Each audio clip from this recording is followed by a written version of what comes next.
Et pour parler avec nous de cette guerre entre laboratoires de différents pays qui se joue, en plateau, Nathalie Coutinet, bonjour, vous êtes chercheuse et économiste.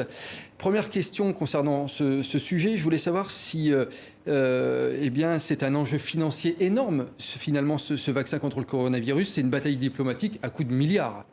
Alors, c'est un enjeu financier, mais finalement pour les États. Parce que ce sont les États essentiellement qui ont financé la recherche et ce sont aussi les États qui, par les précommandes qu'ils effectuent et dont vous avez parlé dans le sujet, eh bien continuent de financer la recherche et surtout, parce que ça va être un aspect extrêmement important, de permettre aux firmes de développer des capacités de production suffisantes pour alimenter la demande mondiale qui s'exprime et qui s'exprime déjà pour ce vaccin. Qu'on comprenne bien, les pays achètent des doses, mais le vaccin, il n'existe pas. Alors pourquoi est-ce qu'ils en achètent ? Justement, en fait, ils précommandent des doses de vaccins dans différents laboratoires pour permettre l'approvisionnement de leurs États, mais aussi pour financer les firmes. C'est un moyen de financer les firmes, de financer la recherche et de financer le développement de capacités de production. Parce que beaucoup de ces laboratoires ont modifié leur capacité de production pour être en mesure de produire ce vaccin lorsqu'il sera découvert. Elles se mettent en marche, en fait. Est-ce qu'on connaît un petit peu le coût de ce vaccin? Combien il va coûter pour chaque particulier? Est-ce que déjà tout le monde pourrait y accéder?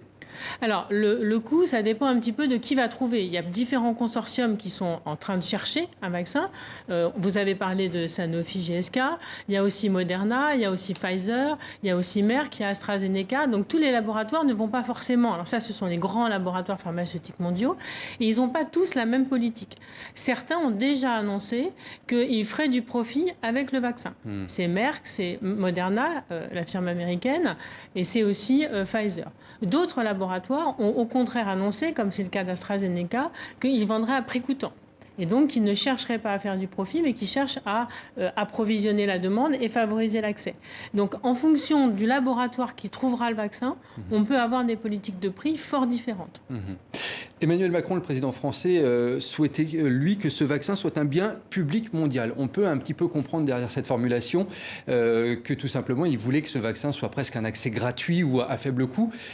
C'est un peu, on va dire que c'est une parole qu'on peut entendre, ça, ou ça sera difficile ? Alors, c'est extrêmement louable et on souhaiterait tous, je pense, en tout cas à beaucoup d'entre nous, que les médicaments, au-delà du vaccin Covid, qu'un certain nombre de médicaments soient d'accès libre pour tous. Mais malheureusement, les accords internationaux qui ont été signés à l'Organisation mondiale du commerce en 1994, qu'on appelle les accords APIC sur la propriété intellectuelle, au contraire donnent aux firmes qui découvrent un médicament ou un vaccin un brevet mondial sur ce produit. Et c'est finalement celui qui détient ce brevet, le détenteur du brevet, qui va gérer la propriété intellectuelle.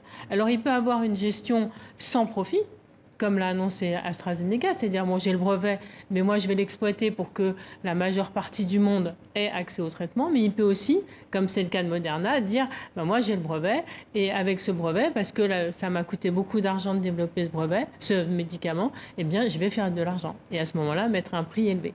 Est-ce qu'il y a des risques que ça peut être aussi que l'épidémie soit terminée quand le vaccin sera mis en vente ? Alors c'est un risque, effectivement. C'est pour ça que ce sont surtout les États qui ont financé la recherche, parce que ce n'est pas une recherche intéressante pour les firmes. D'abord parce que, effectivement, la pandémie peut s'arrêter. Bon, ça n'a pas l'air d'être le cas, mais en tout cas, au début des recherches, ça pouvait être le cas. Et puis, on peut aussi imaginer qu'on ne vaccine qu'une fois la population, et donc c'est pas un vaccin, c'est pas très intéressant, c'est pas comme un médicament qu'on est obligé de prendre régulièrement. Donc pour les firmes, c'est moins intéressant, et donc c'est pour ça que ce sont les États ou des philanthropiques comme la Gates Foundation qui ont financé une partie des recherches. Merci beaucoup pour toutes ces précisions et explications, Nathalie Coutinet. Je rappelle que vous êtes chercheuse et économiste. Merci d'être venue sur le plateau de TV5 Monde. Merci.